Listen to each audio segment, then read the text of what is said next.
अच्छा जी, सो ये मैं एक फंक्शन लिख रहा हूँ, इसका नाम है फैक्टोरियल। सो फैक्टोरियल को of course n as a parameter जाएगा, और हम यहाँ पर क्या करेंगे, यहाँ पर हम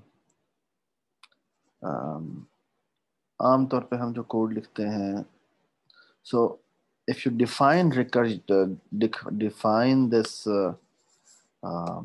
फैक्टोरियल, सो फैक्टोरियल की डेफिनेशन क्या होती है, can you tell me, can you define the recursive definition of factorial. So अगर मैं कहूँ n फैक्टोरियल निकालना है आपने, सो n फैक्टोरियल किसके बराबर होता है जी, कैन एनीबॉडी टेल मी। इसकी पहले मुझे रिकर्सिव कोई डेफिनेशन बता दें।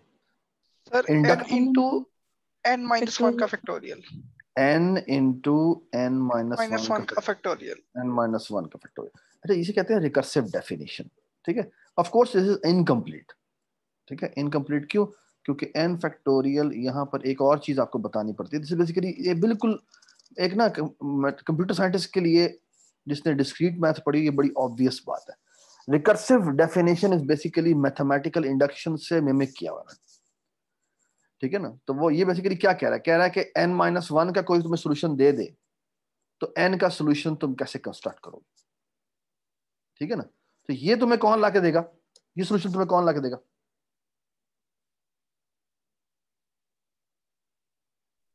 बाबा तो जी। बाबा जी ला के देंगे। बेसिकली इसे बाबा कहते हैं कि इंडक्टिव हाइपोथेसिस ला के देगा। ठीक है ना, ये तुम इमेजिन कर लेते हो कि ये तुम्हारा ट्रू है। ठीक है ना, अच्छा लेकिन आपने एक्चुअली इमेजिन नहीं किया होता, एक्चुअली ये आपने ही कोड किया होता है। कैसे, क्योंकि बेसिकली एक और आप डेफिनेशन देते हैं कि n factorial is equal to 1, और यहां पर आप बताते हैं if n is double equal to 0, और यहां बताते हैं if n is not equal to 0। Now this definition is complete. ठीक है, अच्छा आप जब सोच रहे होते हैं तो आप ऐसे सोचते हैं कि ये कोई बाबा जी हैं जो कि आपको सोल्यूशन ला देते हैं, लेकिन असल में बाबा जी नहीं होते। असल में ये आप ही का कोड होता है जो कि बैक ट्रैक करता है। तो अगर आप फॉर एग्जाम्पल कहते हैं ना कि मैंने यहाँ पर लिखना है सी आउट फैक्टोरियल, हाँ जी, फैक्टोरियल ऑफ लेट्स से 5, ठीक है 4 कर देते हैं। ठीक है ना, तो बेसिकली होगा ये कि ये फैक्टोरियल ऑफ 5 कॉल करेगा, लेकिन ये जो लाइन है ये एग्जीक्यूट नहीं हो सकती जब तक कि फैक्टोरियल ऑफ 4 का आंसर ना आ जाए। तो वो फिर फैक्टोरियल ऑफ 4 की दोबारा से फंक्शन कॉल होगी, फिर फैक्टोरियल ऑफ 4 कैलकुलेट करने के लिए 4 मल्टीप्लाई बाय 3 की दोबारा कॉल होगी, फिर 3 की कैलकुलेट करने के लिए 3 इंटू 2 की दोबारा कॉल होगी, और फिर 1 की होगी, फिर 1 से 0 की होगी, और 0 पे ये वाला केस चलेगा, और फिर आप रिकर्जन रोल बैक करेगी, वापस आएगी, क्योंकि आप उसको ऐसा केस मिल गया है जहां पे सोल्यूशन हिट हो गया है। सोल्यूशन आप, और वो सोल्यूशन किसने लिखा था, ये सोल्यूशन कौन लिखता है अनस बताओ। सर क्या कौन सा ये जो ये? ये जो 16th लाइन पे लिखा हुआ है सोल्यूशन, यस सर, ये ये जिसको सर हम टेस्ट बेस, केस होता है सर। हाँ टेस्ट केस नहीं, बेस केस। बेस केस हाँ, सॉरी, बेस केस होता है सर। ये कौन लिखता है, ये कौन लिखता है, अरे हमने ही लिखना होता है सर ये भी हमने ही ये। लिखना होता है, बिल्कुल ये भी हमने ही लिखना होता है। तो बेसिकली वो जो जो बेसिकली ये जो इंडक्टिव हाइपोथेसिस वाली ये जो लाइन लिखती है, जिसे हम कहते हैं कि बाबा जी हमें आंसर ला के देंगे, ये भी सोल्यूशन हमने ही लिखा होता है। हाँ, स्टैक सिर्फ आपकी थोड़ी सी हेल्प करता है कि वो पीछे जाता है, पीछे जाके दोबारा से वापस आता है। ठीक है ना, तो ये आपको बस पता होना चाहिए। तो ये कोड आप ध्यान में रख लें, हमेशा बेस केस सबसे पहली लाइन पे लिखते हैं। तो यहाँ पे क्या होगा, यहाँ पे लिखेंगे हम क्या, तो if n double equal to 0 return 1। ठीक है, अदरवाइज रिटर्न, ठीक है, इसको हम कर देते हैं जी ब्यूटीफाई, नहीं तो गलत हो गया, हाँ जी, रिटर्न यहाँ पे लिखेंगे n multiplied by factorial of n minus 1। ठीक सर है, एक क्वेश्चन था मेरा। हाँ जी बेटा बताएं। सर ये मैक्सिमम सी प्लस में कितनी रिकर्जन्स तक जा सकता है ये? वाह वाह वाह वाह वाह वाह वाह, आज हम इसके ऊपर बात करेंगे। ठीक है, ठीक है, डोंट वरी, अभी भी फिगर आउट करते हैं। ठीक है, ओके सर। अच्छा अब मैं ना चाहता ही हूँ कि मैं इसको आपको दिखाऊं कि ये कैसे चलता है। तो मैं डीबग मोड में चलाता हूँ, इसको F8 कहते हैं। Using debugger for the first time, yes I am using debugger for the first time, अल्लाह करे चल जाए सही। अच्छा, स्टार्ट, स्टार्टिंग प्रोग्राम, यहाँ पर वो कहता है मैं इस लाइन पे आ चुका हूँ। अच्छा, स्टेप ओवर करना है, स्टेप इनटू करना है, बताएं मुझे। लाइन नंबर 27 पे हूं मैं। स्टेप इनटू करेंगे सर। स्टेप इनटू करते हैं, तो स्टेप इनटू करते हैं। पता नहीं कैसे चल रहा है ये। अच्छा जी, यहाँ पर आके कहता है आया है n is equal to 0 check हो रहा है। क्या मजेदार चीज है ना। तो लाइन नंबर 19 पे आए, हमने स्टेप इनटू करना है, स्टेप ओवर करना है। स्टेप ओवर करते हैं सर। ठीक है, और यहाँ पर हम, यार ये यहाँ पे वो वॉचेस नहीं दिखा रहा, इसमें वॉचेस नहीं है। अच्छा एक मिनट, मैं देखता हूँ n की वैल्यू क्या है। अच्छा लाइन नंबर, यहाँ पर मैं n की कैसे वैल्यू देखूँ। सर वो राइट साइड पे डिस्प्ले एक्सप्रेशंस के अंदर लिखा हुआ है ओह, एंटर एक्सप्रेशन। कहाँ लिखा हुआ है। यहाँ पर ये मेन लिखा हुआ है, लाइन नंबर 1 पे है। Enter expression to watch. Very good, यहाँ पर हम n लिख देते हैं। ये n की वैल्यू आ रही है, नहीं आ रही। फिर ये तो वैल्यू दिखाई नहीं रहा। ब्रेक पॉइंट एंड वॉच, ये इसे दिखाना चाहिए था। यहाँ पे कोई कॉल स्टैक है, वो कह रहे कॉल स्टैक समझ में आता है। लोकल वेरिएबल पे तो नहीं करना। हाँ, लोकल वेरिएबल इसे खुद दिखाने चाहिए थे। अच्छा एक मिनट, मैं एक मिनट देखता हूँ। स्टेप, एक मिनट, स्टेप इनटू करते हैं। यहाँ पर आ गया, हाँ जी अब दिखा रहा है n की वैल्यू 3 आ गई है। ठीक है ना, ठीक है ना। अभी वो यहाँ पर आया, यहाँ से आके फिर हम स्टेप ओवर करते हैं। अच्छा बाय द वे ये देख लें कि मेन ये पड़ा हुआ है, मेन ने फैक्टोरियल कॉल किया है, और इसको अगर मैं जाके देखूं तो उसमें n की वैल्यू 4 है, और इस पे जाके मैं देखूं तो n की वैल्यू कितनी है। n की वैल्यू 3 होनी चाहिए थी। अभी वो यहाँ पर अभी चलाएगा तो पता लगेगा। तो स्टेप इनटू कर लेते हैं। ठीक है ना, तो n की वैल्यू 3 आ रही है, यहाँ पे आपको नजर आ रहा है। ठीक है, अब मैं लाइन नंबर 21 दोबारा से एग्जीक्यूट करने लगा हूँ। तो यहाँ पर मैं फैक्टोरियल, ये देखें जी, इसने फैक्टोरियल दोबारा मेन से फैक्टोरियल n4 कॉल हुआ है, और n4 से n3 कॉल हुआ है। ठीक है, ठीक है, ठीक है। तो ये देखिए मेन में कोई वेरिएबल नहीं है, और इसमें n की वैल्यू 4 है, और इसमें n की वैल्यू, इसमें n की वैल्यू, इसको 3 दिखानी चाहिए थी, दिखा के मेरा एक मिनट देख लेते हैं। अच्छा इस वक्त एक्टिव जो है वो क्या, एक मिनट, स्टेप इनटू करते हैं, स्टेप इनटू। तो ये देखिए जब n इक्वल टू 2 भी आ गया। ठीक है ना। आई थिंक इसमें थोड़ा सा बग है कि वो आखिरी वाला स्टैक ट्रेस सही तरह इधर दिखा रहा होता है। तो ये अब n इक्वल टू 2 के लिए रिकर्सिव कॉल गई है। देखें ये स्टैक बन रहा है, ये कॉल स्टैक आपको दिखा रहा है। ठीक है ना। और फिर हम क्या करेंगे, ये बेसिकली स्टेप इनटू करते हैं। यहाँ से तो स्टेप इनटू नहीं जाएगा, ये स्टेप इनटू जाएगा। ये एग्जीक्यूशन हो रही है। अब n इज इक्वल टू 1 के लिए कॉल गई है, और फिर n इज इक्वल टू 1 के बाद n इज इक्वल टू 0 के लिए कॉल जाएगी। ठीक है, तो ये n इज इक्वल टू 0 के लिए कॉल गई, लेकिन n इज इक्वल टू 0 के लिए अब क्या होगा अनस, अब क्या होगा अनस, n की वैल्यू भी 0 है, तो ये 19th लाइन का इफ चल जाएगा या सर नहीं। ये सर एंड 0 आ गया तो ये रिटर्न 1 कर देगा सर, रिटर्न तो 1 ये कर चल देगा, जाएगा। तो चल जाएगा। और इधर से ना ये जो लाइन नंबर ये देख रहे हो, ये जो मेन डॉट cpp 19, ये बेसिकली जो फैक्टोरियल की कॉल गई हुई है, ये ऊपर वाली कॉल यहाँ से रिमूव हो जाएगी। ठीक है ना, ठीक है ना। वापस आ जाएगा सर। तो वापस आना शुरू, और फिर वापस आना शुरू हो जाएगा। तो ये स्टेप इनटू गया, और यहाँ पे ये रिटर्न 1 हुआ। यहाँ से देखें जी, ये हम रिटर्न होने लगे। जैसे रिटर्न हुआ देखें जी, एक एंट्री कम हो गई। अब वो n इज इक्वल टू 1 वाले पे चला गया, उसने जो आंसर दिया है वो यहाँ पर आया हुआ है।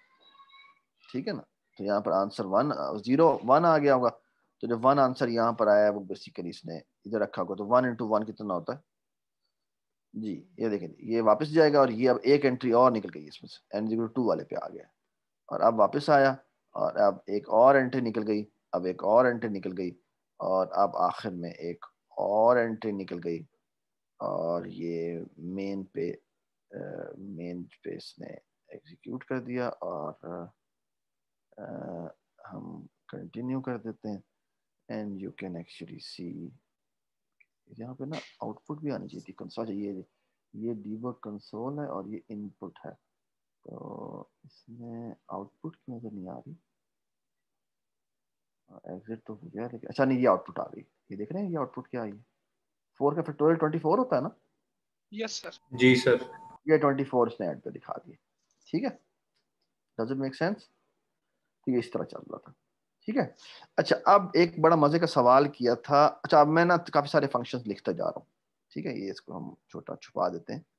अब मैं स्टॉप प्रोग्राम कर लेते हैं, तो इसको स्टॉप करने के लिए हमें ऊपर यहाँ पे स्टॉप करना पड़ेगा, ठीक है जी।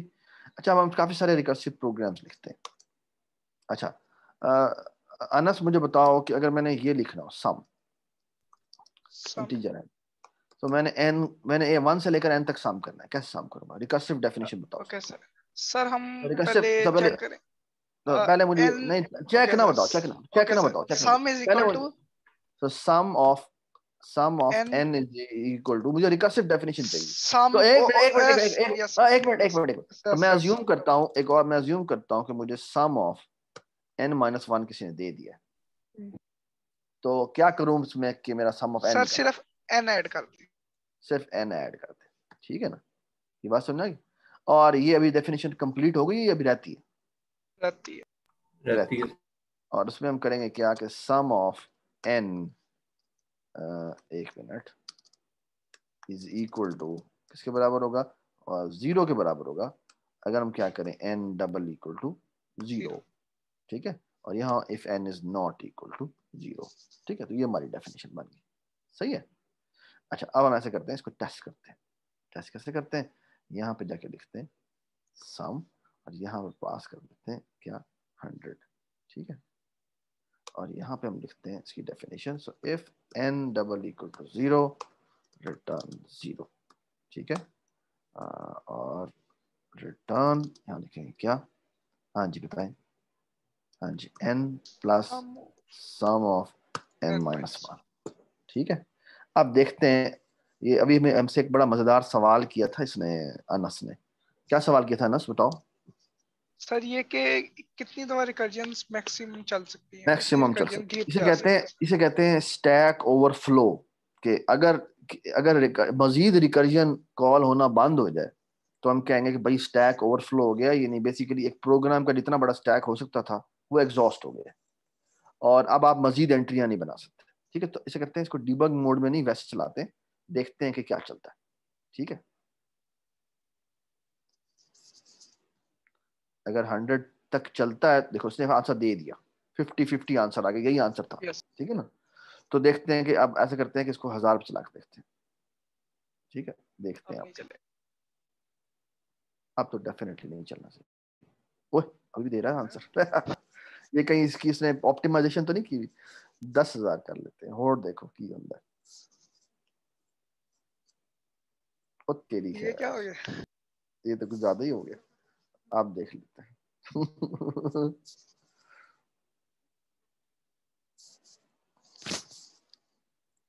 सेगमेंटेशन फॉल्ट, ठीक है, एटलीस्ट अब आना शुरू हो गया। एक सिफर और कम करते हैं, देखते हैं क्या होता है।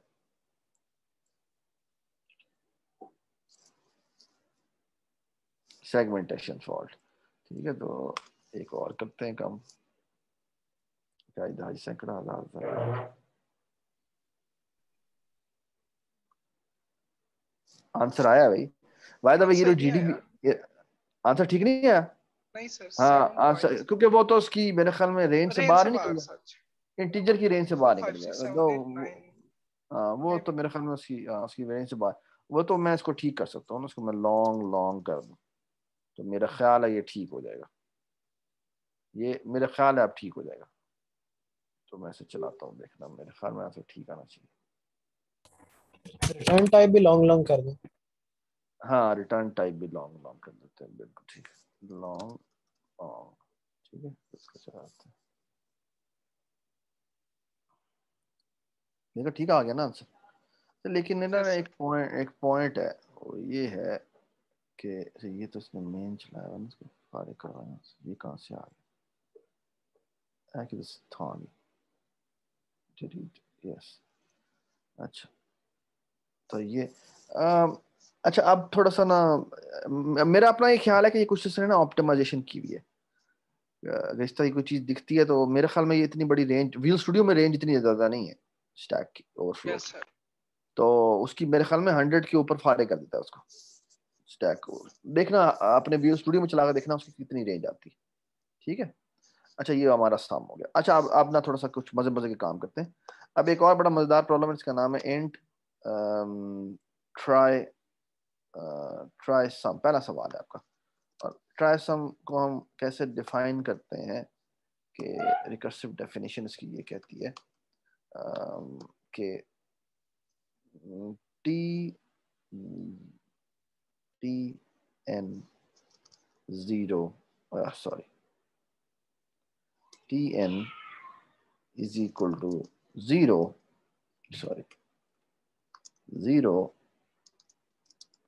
if n double equal to zero.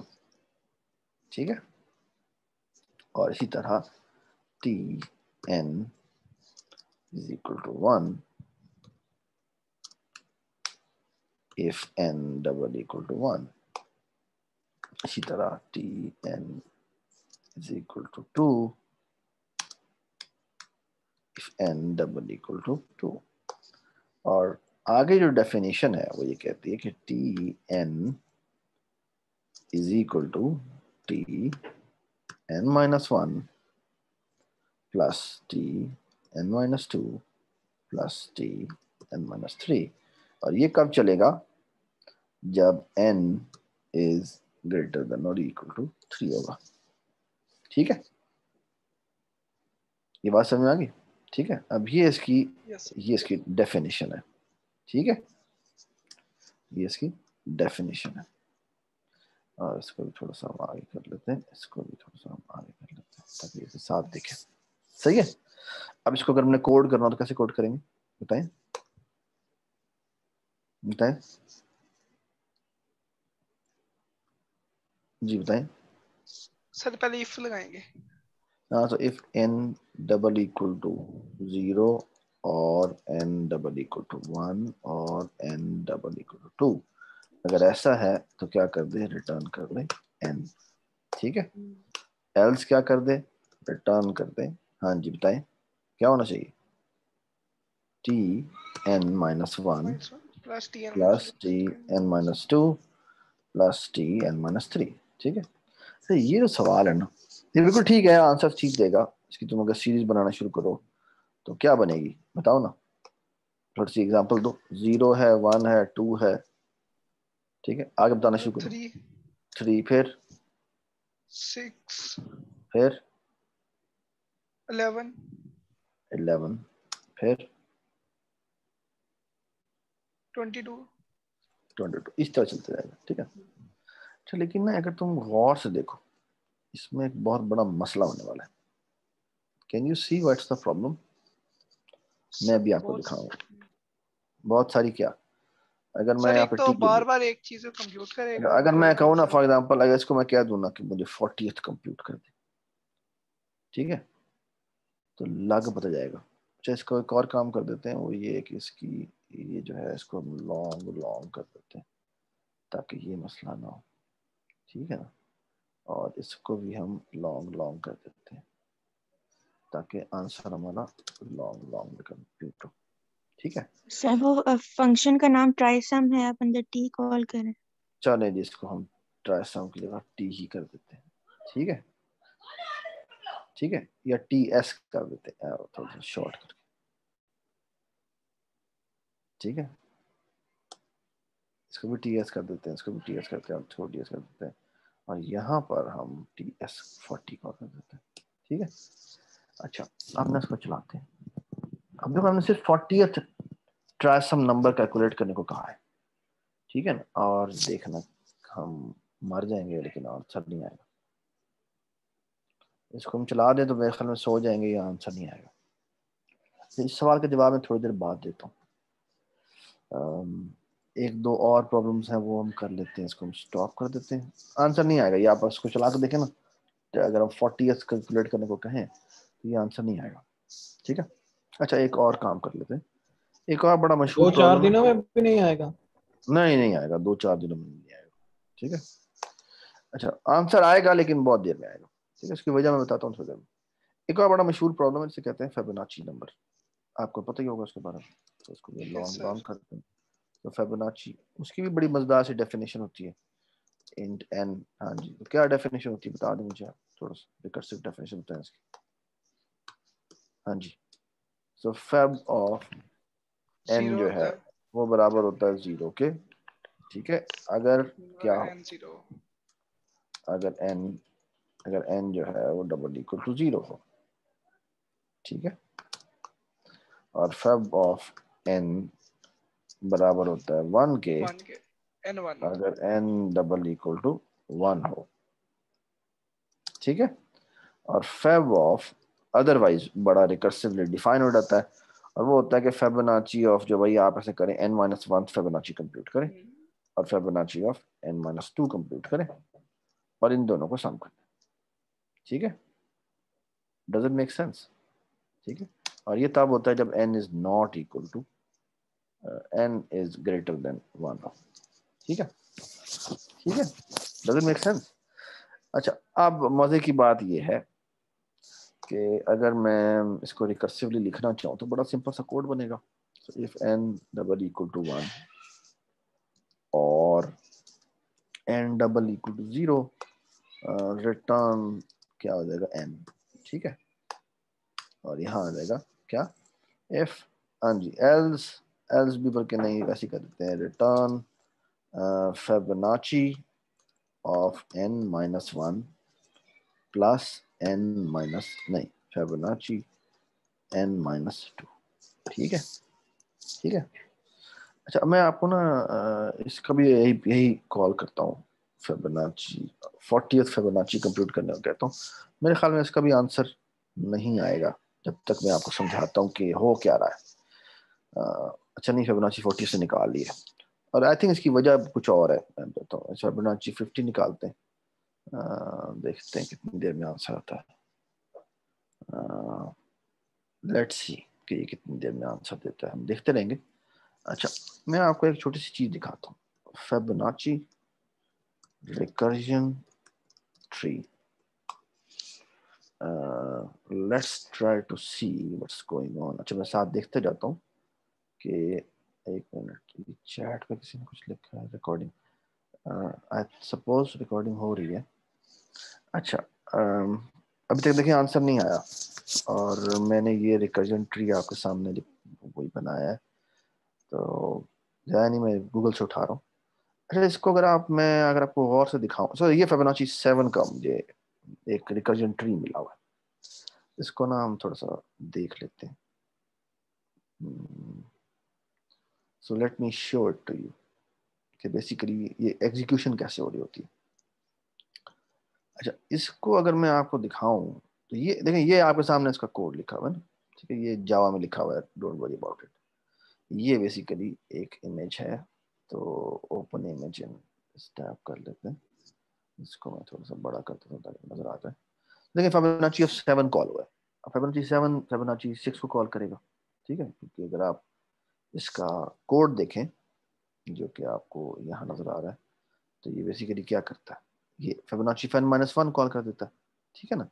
और ये ऑफ कोर्स तब तक नहीं आएगा जब तक कि ये अगली लाइन, ये अगला पार्ट तब तक कंप्यूट नहीं होगा जब तक कि यहाँ का आंसर नहीं आ जाता। ऐसी होती है ना एग्जीक्यूशन, सी प्लस में ये होता है ना कि अगर आप फंक्शन के अंदर फंक्शन कॉल कर दें, तो जब तक उस फंक्शन का आंसर नहीं आएगा जिसको कॉल किया गया बाद में, तब तक अगला पार्ट एग्जीक्यूट होना शुरू नहीं होता, yes sir.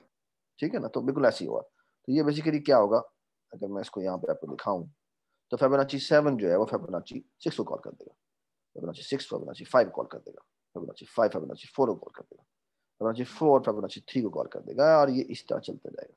Does it make sense? जी, डज इट मेक सेंस? ठीक है ना। और फिर फिबोनाची 3 से फिबोनाची 2 पे आएगा, फिबोनाची 2 से फिबोनाची 1 पे आएगा, या 1 का से नहीं बनाया हुआ, और 1 जो है वो बेस केस को हिट करेगा, और वो वहां से रिटर्न आंसर रिटर्न होगा, ठीक है ना।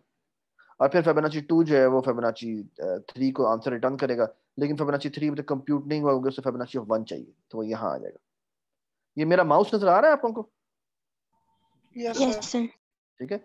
और फिर फिबोनाची 3 जो है वो आंसर देगा फिबोनाची 4 को, लेकिन फिबोनाची 4 अभी तक कंप्यूट नहीं हो सकता क्योंकि इसने फिबोनाची 2 की भी तक कॉल करनी है, ठीक है ना। Does it make sense? तो फिर फिबोनाची 2 जो है वो दोबारा से नीचे खुलेगा, ठीक है, इसने बेस केस फिबोनाची 2 भी डाला हुआ है, ठीक है। और फिर फिबोनाची 2 से फिर यहाँ से वापस आता है फिबोनाची 5 के ऊपर, और फिर 5 से 3 पे कॉल जाती है, फिर 2 पे कॉल आती है, 2 से वापस आती है, फिर 1 पे जाती है। ये can you see a problem in this?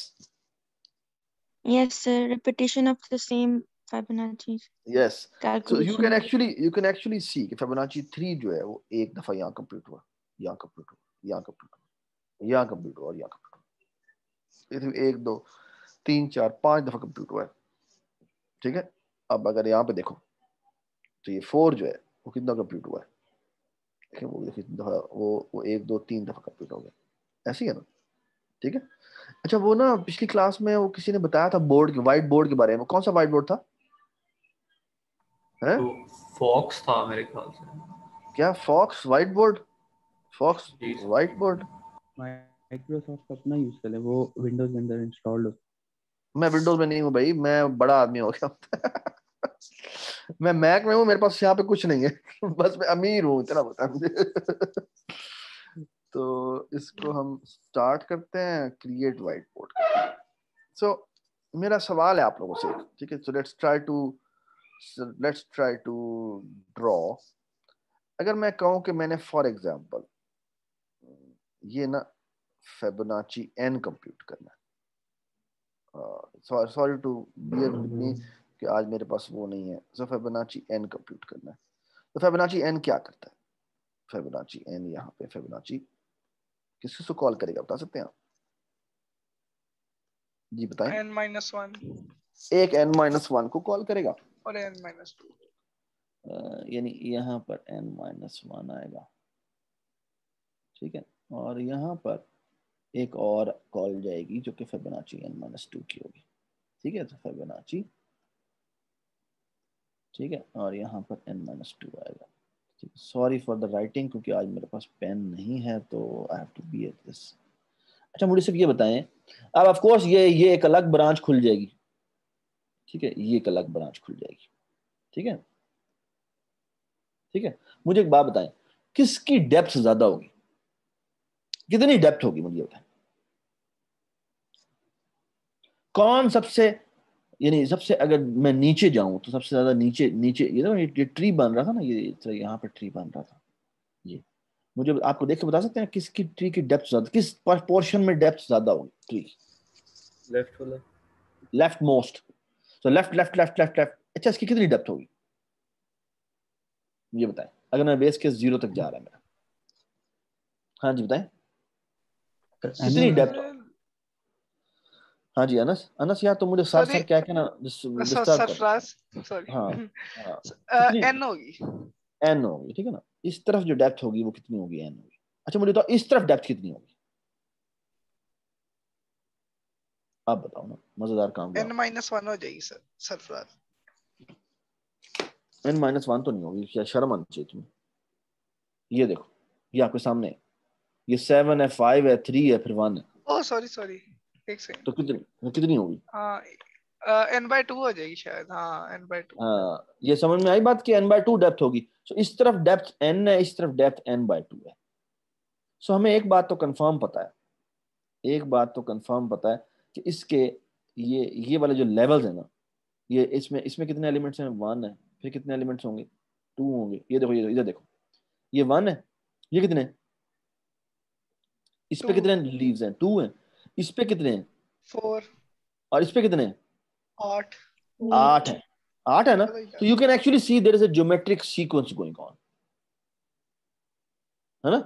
So basically अगर तुम सिर्फ इसके लीफ काउंट निकालो तो ये निकलेंगे 1, फिर कितना निकलेगा, फिर निकलेगा 2, 2, तो फिर कितना निकलेगा 4, 3, 4, 4, सॉरी 4। 4 यानी 2 स्क्वायर, ठीक है ना, 2 स्क्वायर या 4 कह सकते हैं, 2 ठीक क्यूब, है, जो भी आपको अच्छा लगे। फिर कितना हो जाएगा, फिर हो जाएगा 2 cube,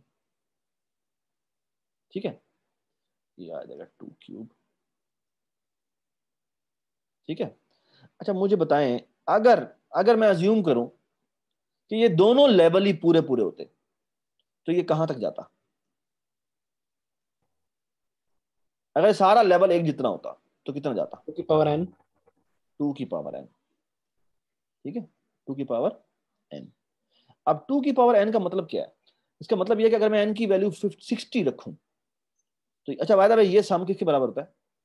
this some is how much?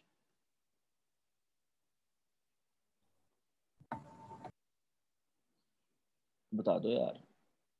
By the way sir double होगा 2 की पावर n का, नहीं अभी तक डबल आंसर होगा। है, देखो अभी तक आंसर नहीं है।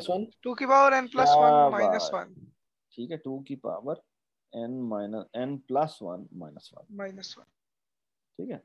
एक्चुअली अगर आप देखें तो अगर जो आखिरी टर्म है उसके इसके कांस्टेंट से बाउंडेड होता है, ठीक है। अगर मेरा ज्योमेट्रिक रेशियो जो है वो 2 या 2 से ज्यादा है तो, ठीक है।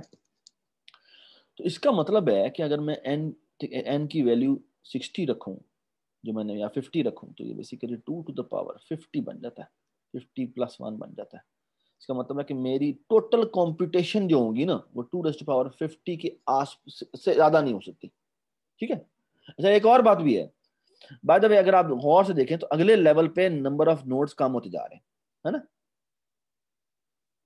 क्योंकि बेसिकली n/2 तक तो सारे लेवल आएंगे, लेकिन n/2 से के बाद हमारे कम कम होने शुरू हो जाएंगे, ठीक है ना। देखो ना आखिरी लेवल पे तो बेसिकली 2 है, ठीक है ना।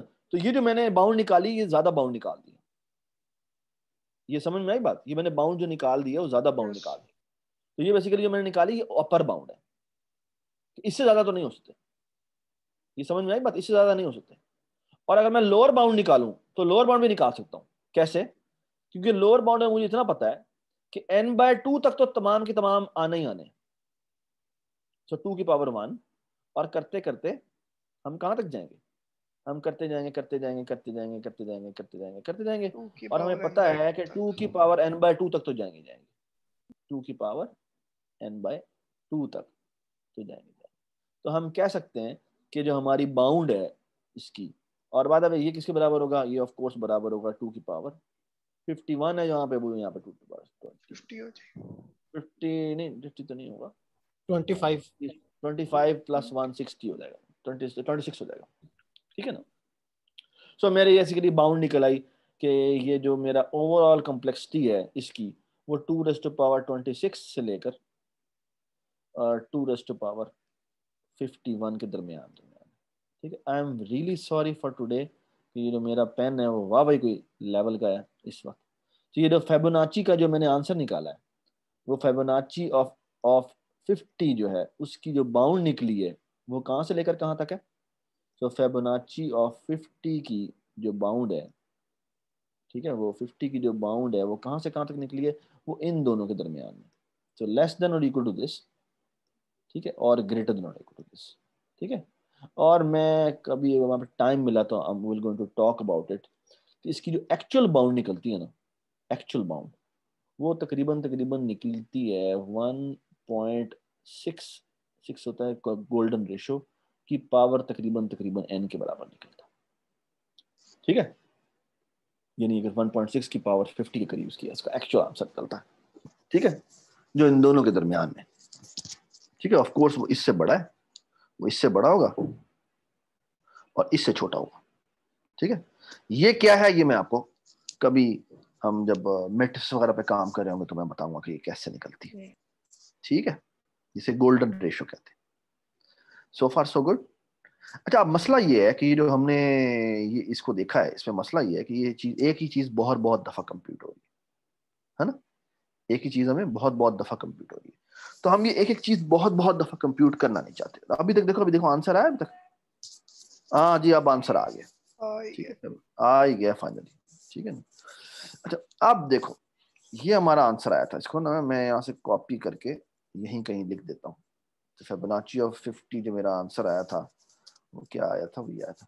अच्छा अब मैं ना एक बड़ा मजेदार काम कर सकता हूँ, और वो काम बेटा क्या है कि हम ये करते हैं कि ये ना ये जो हमने कोई भी ये ना देखो एक ही चीज बार बार कंप्यूट हो रही है। इसका ट्री अगर मैं ज्यादा बड़ा बनाऊंगा तो ये और भी ज्यादा तुम्हें नजर आएगा कि बार बार चीजें कंप्यूट हो रही है। सो एक मिनट में देखता हूँ कोई कोई बड़ा सा ट्री नजर आ जाए मुझे। फिबोनाची देखें, फिबोनाची 8 अगर मैं देखूं तो ये है, और इसका अगर आप ट्री देखें तो ये मजीद चीजें आपको नजर आएंगी कि मजीद रिपीट हो रही हैं, ठीक है। ट्री बड़े से बड़ा होता जा रहा है, एक्सपोनेंशियली ग्रो होता जा रहा है। ये देखिए कितनी ज्यादा चीजें जो है वो कंप्यूट हो रही हैं बार बार। फिबोनाची 4 देखें, 1 2 3 4 5 6 दफा कंप्यूट हो रहा है। 3 जो है 1 2 3 4 5 6 7 दफा कंप्यूट हो रहा है, ठीक है ना। तो ये बहुत बहुत दफा कंप्यूटेशन होना शुरू हो गई, ठीक है। अच्छा, अब हम एक बड़ा मजेदार काम करेंगे, मजा ना आया पैसे वापस, ठीक है। और वो हम ये करेंगे, इसे कहते हैं मेमोराइजेशन, ठीक है। 2 अप्रोचेज होती है मेमोराइजेशन की, वो मैं बताऊंगा अभी आपको।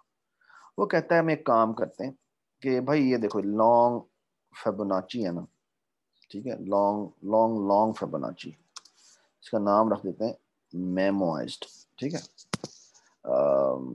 या मेमोरी बेस्ड रख देते हैं, ठीक है। और हम इसको n पास करते हैं। अच्छा, ये क्या करता है, अच्छा ये ना एक और फंक्शन को कॉल करता है, बट उसको कॉल करने से पहले वो एक काम करता है, यहाँ पर एक वेक्टर बनाता है, ठीक है। अच्छा, ये थोड़ा सा इसको ऊपर से इंक्लूड करवा लेते हैं वेक्टर, ताकि ये चवड़ा मारना बंद करे। सो इंक्लूड यहाँ कर देते हैं वेक्टर, ठीक है। यहाँ गए, यहाँ जाके हम करते क्या है, so vector is nothing but a single dimension अरे, लेकिन ग्रोएबल होती है। तो वेक्टर इंट बनाते हैं, यहाँ पर हम इसका नाम रखते हैं एफ्स, और एक काम ये करते हैं कि इसको साइज देते हैं n+1। अच्छा, मैंने n+1 क्यों किया मैं आपको थोड़ी देर में बताता हूँ। और यहाँ पे ना हम 0 से इनिशियलाइज कर देते हैं। इसका मतलब क्या होता है, कैन एनीबॉडी टेल मी इसका मतलब क्या होता है? सारे 0 का, सारे 0 से, सारे के सारे 0 से इनिशियलाइज हो गए, ठीक है। अच्छा, अब हम एक काम और करते हैं, वो ये कि एफ्स की जो सारे 0 से इनिशियलाइज हो ही गए, तो वो कहता है कैसे करें, 1 की जो वैल्यू है वो ना आप ऐसे करें 1 रख दें, ठीक है। अच्छा, अब एक काम करें, यहाँ पर ना फिबोनाची मेमोरी हेल्पर कॉल करें। इसके अंदर क्या करते हैं हम, इसमें हम अगेन वही n कॉल करते हैं, लेकिन साथ ना हम ये वेक्टर भी भेज देते हैं, ठीक है। अच्छा, मैं यहाँ पे गलती करूंगा, देखते हैं आपको समझ में आती है नहीं आती। और यहाँ पर हम एक काम करेंगे, वो ये कि ये इसकी भी रिटर्न टाइप वही लॉन्ग लॉन्ग है, और बाय द वे इसका भी ना, ये जो हमने डेटा टाइप बनाई है यहाँ पे भी लॉन्ग लॉन्ग लिख देते हैं। और यहाँ पे इसका नाम है जी फिबोनाची मेमोरी हेल्पर, ठीक है। यहाँ पे हम लिखेंगे जी वेक्टर लॉन्ग लॉन्ग, और यहाँ लिख देते हैं एफ्स, और यहाँ लिख देते हैं इंटीजर n, ठीक है। तो अब मैं ना सबसे पहले तो वैसे ही कोड लिखता हूँ जैसे पहले लिखा हुआ था, और वो ये लिखा हुआ था, ठीक है। ये लिखा हुआ था, ठीक है, बिल्कुल वैसे ही कोड लिखता हूँ। तो बेसिकली क्या होगा, ये तो कुछ भी नहीं होगा, ये तो जैसे पहले कोडिंग हो रही थी वही वैसे की वैसे टाइम लेगा, ठीक है। लेकिन मैं यहाँ पर ना एक काम करता हूँ, ये जो आंसर मैं रिटर्न करवा रहा हूँ ना, रिटर्न करवाने से पहले मैं एक काम करता हूँ, वो ये कि फिबोनाची nth कंप्यूट हो रहा है ना, यहाँ पर कौन सा फिबोनाची कंप्यूट हो रहा है, nth फिबोनाची कंप्यूट हो रहा है। मैं इस nth फिबोनाची को सेव कर देता हूँ। कहां सेव करता हूं, एफ्स की nth एंट्री पे सेव कर देता हूं, और आखिरी लाइन जाके ये लिख देता हूं कि रिटर्न कर दो एफ्स का क्या nth वैल्यू, ठीक है। और यहां पर एक काम करते हैं, और वो काम ये करते हैं कि यहां पर लिखा होता है ना n=1 हो या n=0, उसकी जगह हम सिर्फ ये लिख देते हैं कि मुझे बताएं कि एफ्स की क्या nth एंट्री, ठीक है। बल्कि एक काम करते हैं, यहाँ पर ना सबको 0 से इनिशियलाइज नहीं करते, यहाँ पे -1 से इनिशियलाइज कर देते हैं, ठीक है। और यहाँ पे ये भी नहीं लिखते, और यहाँ पर एक काम करते हैं, सो लुक एट दिस, वो जो पहले वाली कंडीशन लिखी हुई थी वो मैं लिख रहने देता हूँ, इसको मैं वैसे लिख रहने देता हूँ, ठीक है। अच्छा, ये कि मैंने क्या किया, ये बिल्कुल वैसे ही कोड था, बिल्कुल अभी तक कोई चेंज नहीं की। मैंने कहा जैसा अगर ये है तो यहाँ पर ऐसे कर दो। यहाँ पर हम एक काम करते हैं, बस जाने से पहले उसको आंसर सेव कर लेते हैं, और सबसे ऊपर जाके एक चेक लगा देते हैं कि हाँ भाई क्या ये आंसर पहले कंप्यूट हुआ तो नहीं पड़ा हुआ, यानी नॉट इक्वल टू -1 तो नहीं है। अगर वो नॉट इक्वल टू -1 है तो हम क्या करेंगे, क्या करें, इसका मतलब वो आंसर पहले कंप्यूट हुआ पड़ा हुआ है, तो हम क्या करें, क्या हमें दोबारा कंप्यूट करने की जरूरत है? नहीं सर, नीचे जाने तो की? सर नहीं, उधर जाके हम पिक कर लेंगे। हम उसी को वहीं से जाके पिक कर लें, ठीक है। ये देखो इतनी सी चेंज करने से चीजें इतनी सिंपल हो गई हैं कि वो जो काम हमने किया था, वो जो हमें 10 मिनट लगे उसमें आंसर निकला, इसका आंसर आ जाना चाहिए, लेकिन आंसर नहीं आएगा। Can anybody tell me the reason why? Sir आपने उसको जीरो से इनिशिएट कराया है सर वेक्टर m% ही नहीं भेजा हुआ। बिल्कुल, क्योंकि हमने वेक्टर को m% नहीं भेजा हुआ, तो इससे क्या होगा कि बेसिकली चीजें जो हैं वो दोबारा नई नई कॉपी बन रही होगी। तो वो आपने आंसर पिछले वाले में सेव भी किया है तो आगे ट्रांसफर नहीं होगा। ये बात समझ में आई?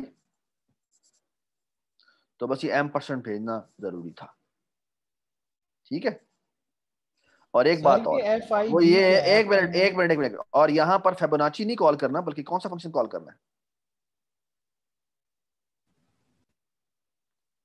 फिबोनाची मेमोइज्ड हेल्पर कॉल करना है, और इसमें हम n-1 भेजेंगे और यहाँ पर हम f's की अरे भेज देंगे, ठीक है। और फिबोनाची n भेजेंगे और f's की अरे भेज देंगे, ठीक है। Does it make sense? क्योंकि अब हमने वो, अगर आपने यहां से वही ऊपर वाला फंक्शन कॉल कर दिया तो फिर तो वो चलना शुरू हो जाएगा ना, फिर तो फायदा नहीं होगा। आपको मेमोइज लिखने की जरूरत नहीं है। हाँ, अब इसकी लिखने की जरूरत नहीं है, इसका लिखने की जरूरत नहीं, ठीक है। हाँ जी। सो आप देखना, अब मैं उसी प्रोग्राम को चलाता हूँ, लेकिन लाइन 75 में दूसरा वाला फंक्शन लिखने की जरूरत नहीं है। लाइन 75 में क्या ये ऐड वाला? किया क्या? इसको हाँ? ऐड ये करने की जरूरत नहीं है, इसको n-1 उसमें से मेमोराइज में से ले ले, मेमोरी में से, क्योंकि ये पहले से हमें। Very good. तो वो समझ में आई इसने क्या बात की है? नौफल ने क्या बात की है, पता लगा आपको? Yes sir. वो कह रहा है कि यहां पर इस लाइन को लिखने के बजाय मैं डायरेक्टली ये भी लिख सकता हूं, क्या एफ्स की n-2 एंट्री। ये मैं क्यों लिख सकता हूं? ये हमारे वेरी पास गुड, कंप्यूट पड़ा हुआ है पहले से। बिल्कुल, ये हम जब ये कंप्यूट होगा तो ये पहले ही कंप्यूट हो चुका होगा, ठीक है ना। तो वो हमें बेसिकली ये रिकर्सिव कॉल करने की भी जरूरत नहीं है। Very nice, very beautiful. लेकिन अगर मैं लिख दूं तो फर्क नहीं पड़ता। क्यों? क्योंकि ये कॉल जाएगी और ये पहले ही यहां से हिट होकर वापस आ जाएगी। तो आपने ठीक है स्टैक का ओवरहेड थोड़ा सा बचा लिया, लेकिन कांस्टेंट के फैक्टर से बचाया। ये बात समझ आई? ठीक है।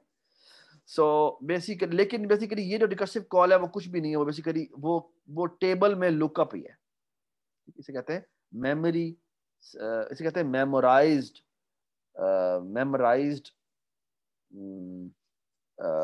आप समझ लें रिकर्सिव कॉल, ठीक है। और अब मैं इसे चलाऊंगा तो देखना मेरा आंसर क्या था, और within blink of a second answer आ जाएगा। ये देखिए, ये आंसर आया। और कितनी देर में आंसर आया? वो जो पहले 5 मिनट लगे थे, ठीक है, वो दस्ती आंसर आ गया, ठीक है ना। ठीक है, डज इट मेक सेंस? तो मजेदार काम हो गया। इसे कहते हैं फिबोनाची मेमोइज्ड, ठीक है। अब हम थोड़े से दो तीन प्रॉब्लम्स और कर लेते हैं और उसके बाद let's call it a day, ठीक है। सो लुक एट दिस। अगर मैं sorry not this, it's basically this assignment. Sir lecture के एंड में प्लीज 5 मिनट में एक चीज दिखानी है। हाँ, वो दिखा देंगे। सो बेसिकली हमने क्वेश्चन नंबर 1 डिस्कस कर लिया है, क्वेश्चन नंबर 2 डिस्कस कर लिया है। क्वेश्चन नंबर 2 में अब आपने मेमोरी खुद डालनी है, कैसे डालेंगे, ठीक है। ये जो सम वाला सवाल है, एक मैंने करा दिया है, तो बाकी आप लोग खुद कर लेंगे, ठीक है। अच्छा, ये एक रिकर्सिव फॉर्मूलेशन होती है परम्यूटेशन की। ये इसे कौन सी इक्वालिटी कहते हैं? ये आप लोगों ने कॉम्बिनेटोरिक्स में पढ़ा होगा, डिस्क्रीट मैथ। हाँ, कॉम्बिनेशन में ये कोई प्रूफ दे सकता है इसका कि NCR is actually equal to n-1 choose C minus R, K minus 1 plus n-1 choose K. Can anybody give me the combinatorial proof of this? Why this is true? Why this is true? Ji, can anybody tell me the proof for this? Combinatorial proof देना मुझे। I suppose you all know what is combinatorial proof, right? जी, discrete math में आप लोगों ने पढ़ा होगा ना कॉम्बिनेटोरियल प्रूफ क्या होता है। हाँ जी, can anybody tell me what is combinatorial proof for this? Recursive definition जो NCR की है वो क्या है? सो मैं कहता हूँ इंट NCR, ठीक है, इसको मैं n भेज रहा हूँ, इंटीजर n भेज रहा हूँ और r भेज रहा हूँ। Can anybody tell me the recursive definition of NCR? ये होती है definition. Can anybody give me the argument for this? Can anybody give me the proof for this? Combinatorial proof. So combinatorial proof जी, आप लोगों ने discrete math पढ़ी है ना बेटा? मुझे बताएं, ये इसका प्रूफ दे मुझे कि why this equality is correct. आपको कॉम्बिनेटोरियल प्रूफ का पता है? सर नहीं सर, इतना डिटेल में नहीं, बस एक दो देखा था थोड़ा सा बस। आप लोगों ने रोजन की बुक फॉलो की थी? कौन सी बुक फॉलो की थी? डिस्क्रीट की? रोजन की है sir. Discrete mathematics 7th addition था, 7th एडिशन रोजन। आप लोगों ने मुझे बताया कि ये एक मिनट, ये पीडीएफ नहीं, ये कौन सी बुक है? Sorry, I suppose I think ये है, ये है। मुझे ये बताएं कि आप लोगों ने ये चैप्टर नंबर 6 पढ़ा था, कॉम्बिनेटोरियल प्रूफ वाला? एमन, do you remember it? Yes sir, पढ़ा था। और ये कॉम्बिनेटोरियल प्रूफ पढ़े थे आपने आगो ने? जी सर। सर ये जो भी आपने क्वेश्चन दिखाया था, is it Pascal's identity? Yes, it is Pascal identity, but can you give me the proof for this? Can you give me the proof sir for this? इसको हम ऐसे कर सकते हैं कि अगर हमने n में से k एलिमेंट्स को चूज करना है, अगर हम इनमें से रैंडमली कोई एक एलिमेंट पिक करते हैं, तो जो बाकी के k-1 एलिमेंट्स हैं वो हमने n-1 में से k-1 चूज करने हैं। यानी अगर वो जो एलिमेंट हमने पिक किया है वो उसमें आता है जो हमने चूज करना है, और अगर जो एलिमेंट हमने पिक किया है वो हमने चूज नहीं करना था, तो हमें n-1 में से ही के एलिमेंट्स चूज करने हैं। तो बाय सम रूल हम दोनों को ऐड करेंगे, तो फिर इस तरह से। शाबाश, ये समझ में सर आई ये भाई एग्जाम सबको? का क्वेश्चन था। ये वाला सवाल? थर्ड जी। एग्जाम का क्वेश्चन नंबर 1। हाँ, ये सवाल था। अच्छा, ये बड़ा सिंपल सा इसका प्रूफ है। आई थिंक बेसिकली क्या है, ये काउंटिंग आर्गुमेंट है ना, और काउंटिंग आर्गुमेंट आपने देना होता है। So basically, so let me tell you the left story. So आपको बेसिकली 2 स्टोरीज देनी होती हैं, तो मैं लेफ्ट स्टोरी कहता हूँ। So what is the left story? The story is out of n people I want to make the team of R. ठीक है? So how many teams are there? How many teams are there? ठीक है? ठीक है? That is how much? CNR. ठीक है? ठीक है? That's very simple. So मैं आपको right story बताता हूँ। ठीक है? So right story says, उसका भी मैंने कहना है, मैंने सेम क्वांटिटी निकालनी है, लेकिन मैं एक और तरीके से काउंटिंग करूंगा। डबल काउंटिंग आर्गुमेंट या कॉम्बिनेटोरियल प्रूफ सी कहते हैं ना, कि बेसिकली मैंने राइट चीज जो कि सिंपलीफाइड होगी उसका मैं एक और आपको प्रूफ दूंगा। ठीक है? सो फॉर एग्जांपल, इसका मैं प्रूफ क्या दूंगा, और मैं कहूंगा हाँ भाई, मैं अनस को साइड पे कर देता हूँ। ठीक है?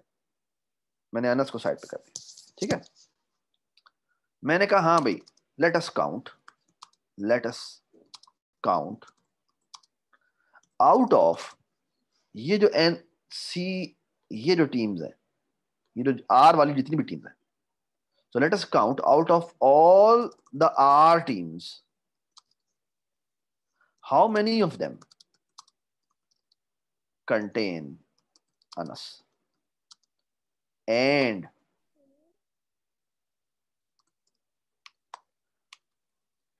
how many of them do not contain Anas. ठीक है? ये बात सुनाई?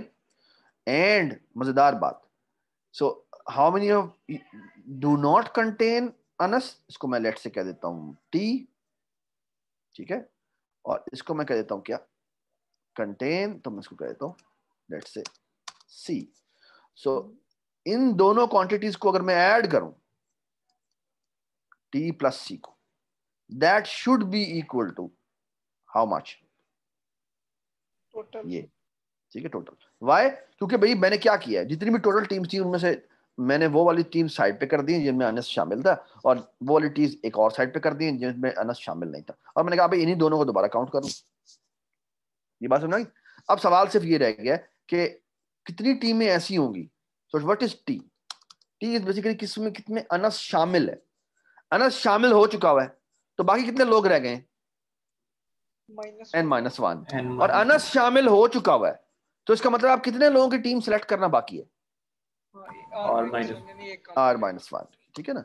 और सी क्या है? जिसमें अनस कंटेन हो चुका हुआ है, सॉरी ये था जिसमें अनस कंटेन हो चुका हुआ है, सॉरी इसका नाम होना चाहिए था सी, इसका नाम होना चाहिए एन कर देते हैं इसको, सॉरी क्योंकि नॉट कंटेन है ना, तो मैं इसको एन कह देता हूँ और इसको मैं सी कर देता हूँ, ठीक है, कंटेन और एन, तो इसका नाम हो जाएगा सी और इसका नाम हो जाएगा एन। और ये जो मैंने कैलकुलेशन की है वो मैंने की है कंटेन की। वाह, तो ये यार ये सी और ये सी डिफरेंट है, तो बियर मी फॉर दिस, ठीक है, ठीक है, इसको मैं सी टी कह देता हूँ और इसको मैं very bad selection, not contain, ठीक है, तो इसको मैं सी टी कह देता हूँ और इसको मैं नॉट कंटेन कह देता हूँ, ठीक है, और इसको मैं कंटेन सी कह देता हूँ, ठीक है। अब मैं नॉट कंटेन निकाल रहा हूँ, ठीक है, तो वो क्या होगा? अगेन मुझे n-1 में से सिलेक्शन करनी है, लेकिन अब कितनी सिलेक्शन करनी है? क्योंकि अनस तो उनमें है नहीं, तो मुझे अब r की पूरी पूरी सिलेक्शन दोबारा करनी है। So that is equal to how much? R. Does it make sense? ठीक है, this is a very famous Pascal identity. ठीक है, Pascal gave the very nice recursive definition for this. ठीक है, और इसका बड़ा आसान सा तरीका है, और मैं कहता हूँ if, हाँ जी, so definition is very very simple, और आप क्या करें, ये है ना NCR, तो आप कॉल कर दें NCR और यहाँ भेज दें, हाँ जी, so मैंने क्या क्या पैरामीटर भेजा हुआ है, N और R भेजा हुआ है, यहाँ हम लिख देंगे n-1 r-1 प्लस NCR और यहाँ आएगा n-1 R, ठीक है, और यहाँ पर हम वो लगा देंगे if R double equal to 0, ठीक है, तो क्या हो जाए, अगर R डबल इक्वल टू 0 हो जाए तो इसका मतलब है कि भाई अब मैंने तो कुछ सिलेक्शन करनी ही नहीं है, तो इसका आंसर क्या आना चाहिए? 0 आना चाहिए, 1 आना चाहिए। So, ऐसा मैंने ऐसा ग्रुप बनाना है जो कि बेसिकली जिसमें कोई भी एलिमेंट ना हो। हाँ जी, 0 आएगा, इसका आंसर 1 आता है, खोते इसका आंसर होता है इसका आंसर होता है बेसिकली एम्प्टी सेट, और एम्प्टी सेट कितने सेट है? कार्डिनलिटी 1 होती है, उसकी कार्डिनलिटी 1 होती है, तो मैंने कार्डिनलिटी निकालनी है ना, तो 1 आएगा, ठीक है। So if r is equal to 1 तो मैं रिटर्न कर दूंगा क्या? रिटर्न कर दूंगा 1, ठीक है, ठीक है, और साथ एक और लगाना पड़ता है क्योंकि एक ये भी है ना कि इसमें n छोटा होता जा रहा है, r छोटा नहीं हो रहा। So if n double equal to r हो जाए तो उस केस में मुझे रिटर्न क्या करना है? 1 करना है। तो अगर मेरे n और r की वैल्यू बराबर हो जाए तो भी मुझे रिटर्न 1 ही करना है, यानी कि n लोगों का ग्रुप है और उसमें से n ही लोग सेलेक्ट करने, ठीक है, तो एक ही तो ये भी एक ही सेट बनता है, ठीक है, तो ये दोनों बेस कंडीशंस है जिसमें आ जाती है, ठीक है, डज इट मेक सेंस? तो ये आपको प्रॉब्लम नंबर 4 है जो हमने किया, ठीक है।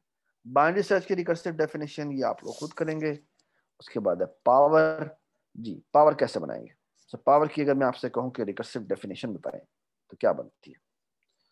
इंट नहीं, सॉरी क्या करेंगे, लॉन्ग और यहाँ कर देते हैं पावर, और यहाँ हो जाएगा इंटीजर n और यहाँ आ जाएगा इंटीजर k, ठीक है, so n to the power k लेनी है। तो अगर मैं आपको कहूँ कि रिकर्सिव डेफिनेशन करनी है इसकी, तो ये क्या हो जाएगा?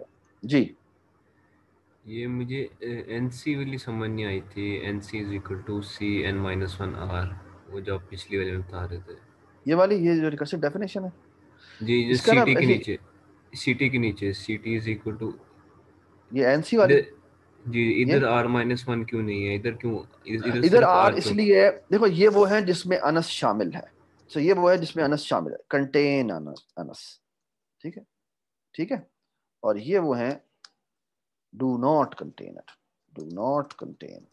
अनस, ठीक है। सो अगर अनस कंटेन नहीं हुआ तो इसका मतलब है कि हमें ठीक है, एक हमने प्रॉब्लम को छोटा कर दिया है, यानी n-1 तो हो गया, लेकिन ग्रुप टीम तो मैंने अभी भी r लोगों की सिलेक्ट करनी है। इसमें से r-1 इसलिए हुआ क्योंकि अनस उसमें शामिल है, और ये टीम वो है जिसमें अनस शामिल नहीं है। और बाय द वे ये दोनों म्यूचुअली एक्सक्लूसिव है, जब म्यूचुअली एक्सक्लूसिव में हो तो इसका मतलब है कि मेरा जो टोटल काउंट होता है वो उन दोनों की समेशन से आ जाता है, ठीक है। मुझे सम रूल है वो लग जाता है इसको, ठीक ठीक है है ना। काउंटिंग का जो सम रूल है वो उस पर लगा देते हैं, ठीक है। ठीक है सर। चलो जी, शाबाश। अब हम ऐसा करते हैं, पावर के बारे में बात करते हैं। सो पावर की रिकर्सिव डेफिनेशन क्या कहती है, बताएं जी, कोई बता सकता है?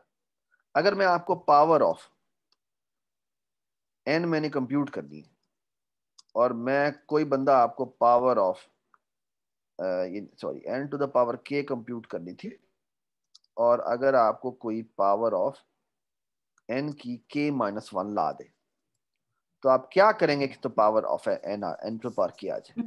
Multiply by n। एंड कर दे। मल्टीप्लाई बाय n कर दे, ठीक है। ये बात समझ आई।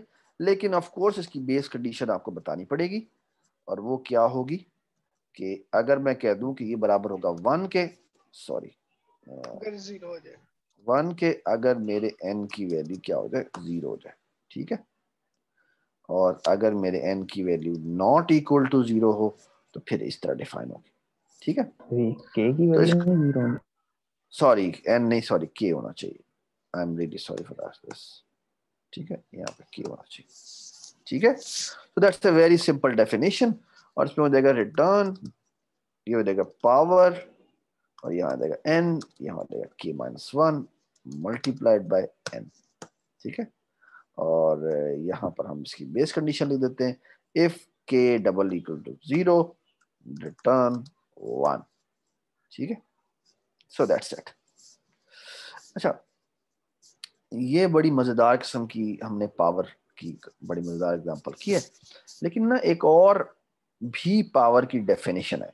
तो ये तो मैंने एक तरीके से डिफाइन किया ना, एक और तरीके से भी डिफाइन हो सकती है पावर, ठीक है। और मैं इसको ना पावर कहता हूं, इसको मैं कह रहा हूं एफ पावर।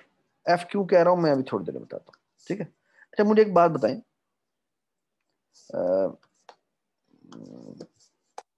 मुझे ये बताएं, अगर कोई कहता है कि मैंने पावर निकालनी है, किसकी, n की पावर k निकालनी है, ठीक है। मैं अब दोबारा से रिकर्सिव डेफिनेशन ही दूंगा, लेकिन मैं एक और तरीके से दूंगा। और मैं कहता हूं, अगर मुझे एक बात बताओ, अगर कोई मुझे पावर ऑफ n की power k divided by k minus 2 दे दे, तो पहले माइनस 1 कीजिए ना। अगर कोई मुझे k माइनस 2 दे दे तो मैं इसको किससे मल्टीप्लाई करूं तो मेरा आंसर आ जाएगा? पावर ऑफ n की पावर 2। शाबाश, n की पावर 2 से, ठीक है। ये समझ में आई बात या नहीं समझ में आई? आगे समझ से आ गई। तो लेकिन एक और मजेदार बात है, अगर मैं इसको k माइनस 3 करूं तो उसको मैं किससे मल्टीप्लाई करूंगा तो मेरा आंसर आ जाएगा? 3 से। 3 से, ठीक है। अगर मैं इसको लेकिन देखो ना, इसमें इन दोनों में मसला ये है कि इन दोनों के इंस्टेंस अलग अलग है। अच्छा, इसको मैं अगर मैं 4 करूंगा तो मेरा आंसर 4 आएगा, इसको 4 से मल्टीप्लाई करेंगे तो आंसर आएगा। Does it make sense? लेकिन एक मजेदार बात, अगर मैं इसको k डिवाइड बाय 2 कर दूं तो यहां पे क्या है? k डिवाइड बाय 2 ही आ जाएगा। k डिवाइडेड बाय 2 आ जाएगा, जिसका मतलब बेसिकली क्या है, जिसका मतलब बेसिकली क्या है कि मुझे क्या ये कंप्यूट करने की जरूरत है 2 दफा? नहीं। ये बात समझ में आ गई या नहीं समझ में आई? तो बेसिकली मुझे 2 दफा कंप्यूट करने की जरूरत नहीं है, तो एक दफा कंप्यूट करूंगा और दूसरी दफा मैं सिर्फ जो आंसर आएगा उसको बस उसी से मल्टीप्लाई कर दूंगा। Isn't it lovely? ये समझ में आई बात? नहीं समझ? मैं 2 रिकर्सिव कॉल नहीं करूंगा, बल्कि क्या करूंगा कि जो एक का आंसर आया वो सेव करके उसी से मल्टीप्लाई कर दूंगा, तो दूसरी रिकर्सिव कॉल में बचा लूंगा। ये समझ में आई बात क्या हुआ? जी सर। अच्छा, इससे करने से क्या होगा, ट्राई टू अंडरस्टैंड दिस। इससे करने से क्या होगा, मैं एक और एनालिसिस कर रहा हूं। तो बेसिकली आपने कहा कि पावर के निकालो, उसने कहा नहीं नहीं नहीं ऐसा करो, के की पावर 2 निकालो, और उसको मैं उसी से मल्टीप्लाई कर दूंगा। अब के की पावर 2 भी निकालने के लिए मुझे के की पावर 4 निकालनी पड़ेगी, और उसको मैं उससे मल्टीप्लाई कर दूंगा, 2 से मल्टीप्लाई कर दूंगा। ये बात समझ आई? और फिर के की पावर 2 को मल्टीप्लाई करने के लिए मैं के की power k divided by 8 compute करूंगा, और फिर k डिवाइडेड बाय 16 कंप्यूट करूंगा, और इस तरह करते करते करते 8 4 2 1 पे जाऊंगा। मुझे बताएं इस कितनी मल्टीप्लिकेशन करनी पड़ी मुझे? log of n। log n वाह वाह वाह, log log of n k, sorry, log k, log के, एन नहीं है भाई इसमें, ये के को रिड्यूस किया मैंने। सो इस ये जो पावर है ना, ये जो पावर कंप्यूटेशन है, this is very very slow, क्योंकि ये के दफा मल्टीप्लाई करता है चीजों को। इसकी कमाल बात ये है कि ये सिर्फ और सिर्फ लॉग के में आंसर निकाल देगा, ठीक है। इसमें बस एक छोटा सा कैच है, और वो कैच सिर्फ ये है कि ये तब चलेगा जब क्या हो, बताइए कि कब चलेगा, जब क्या हो। अगर पावर इवन, अगर पावर इवन ना हो तो हम करेंगे क्या, इसको मल्टीप्लाई कर देंगे n multiplied by power of n divided by n k divided by 2 multiplied by power n k divided by, ठीक है। एंड आई अज्यूम कि अगर मैं 5 डिवाइड बाय 2 कितना होता है, 2। हाँ 5 डिवाइड बाय 2 होता है, ठीक है। तो मैं अज्यूम कर रहा हूँ कि अगर n और k ऑड है तो वो खुद ब खुद उसको इंटीजर में आंसर दे देता है, ठीक है। और यहाँ पर हम एक बेस केस लिख देते हैं, ये आंसर आ जाएगा 1, ठीक है, ठीक है।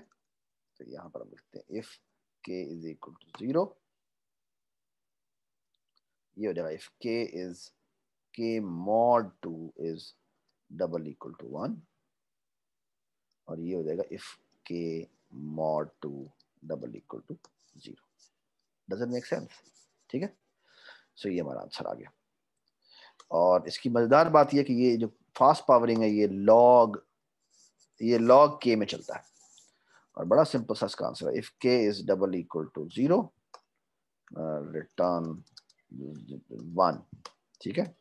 So if k mod 2 double equal to 1, तो क्या करें, हम सबसे पहले पावर निकालेंगे, सॉरी फास्ट पावर निकालेंगे, ठीक है।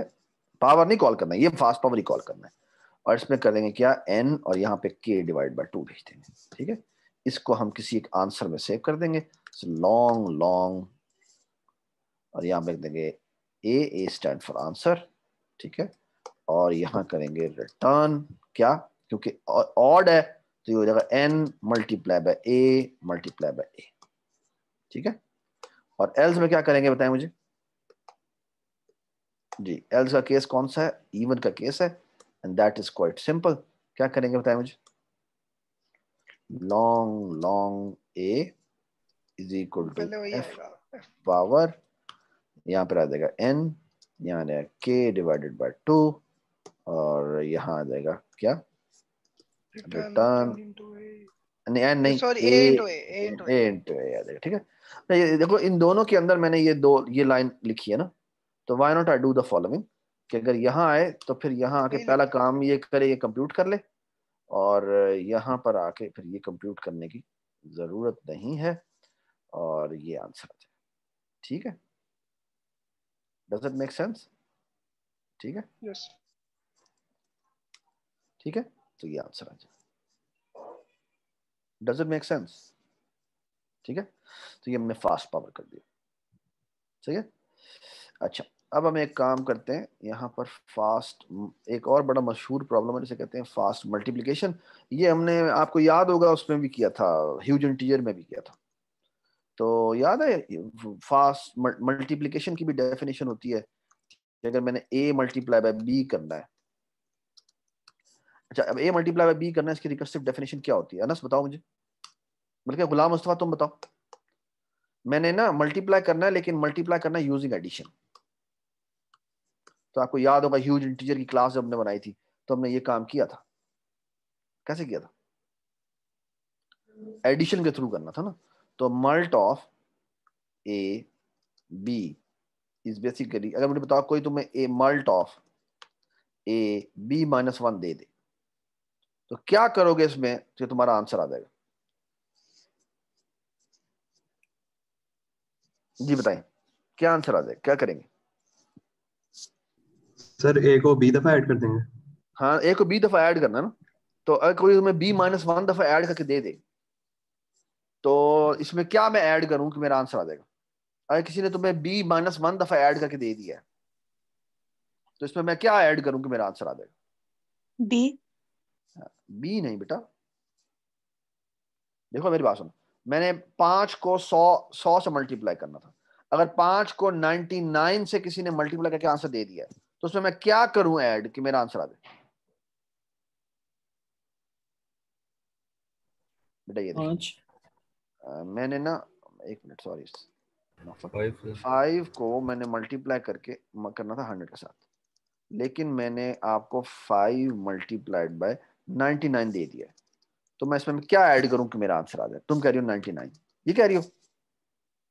नहीं सर, 5 ऐड तुम करना। कह रही हो 100 ऐड करने को कह रही हो, वो भी गलत है ना, बी ऐड करना भी गलत है ना, ठीक है ना? सर तो 5 ए। हाँ, इसमें सॉरी हमें क्या ऐड करना चाहिए? इसमें हमें ऑफ कोर्स 5 ऐड करना चाहिए। 5 कॉमन आ जाएगा, 99 प्लस 1 जो 100 हो जाएगा, ठीक है ना? तो मुझे क्या करना चाहिए यहाँ पे? यहाँ पे मुझे ए को ऐड करना चाहिए, ठीक है? तो ये बिल्कुल ठीक है, लेकिन हमें इसकी बेस केस को डिफाइन करना पड़ेगा। ए मल्टीप्लाई बाय बी, ठीक है, इज इक्वल टू, यहाँ आ जाएगा क्या? 0 अगर बी हमारा क्या है? 0 है, ठीक है? और ये है if B is not equal to 0, ठीक है? And I am assuming B is a positive number, ठीक है? अच्छा, ये जो रिकर्सिव डेफिनेशन है, ये कितनी मल्टीप्लिकेशंस के बाद आंसर लेके आती है, कितनी एडिशन के बाद आंसर लेके आती है?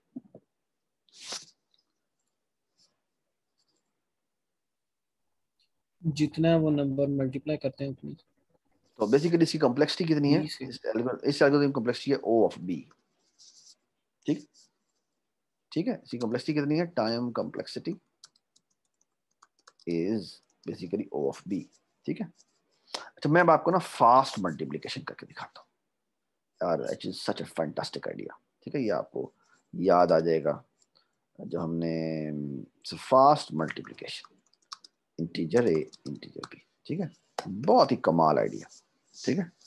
This is the idea given by ये आइडिया दिया था उसने हमारे अल-ख्वारिज़मी साहब ने, ठीक है? और वो क्या करता है?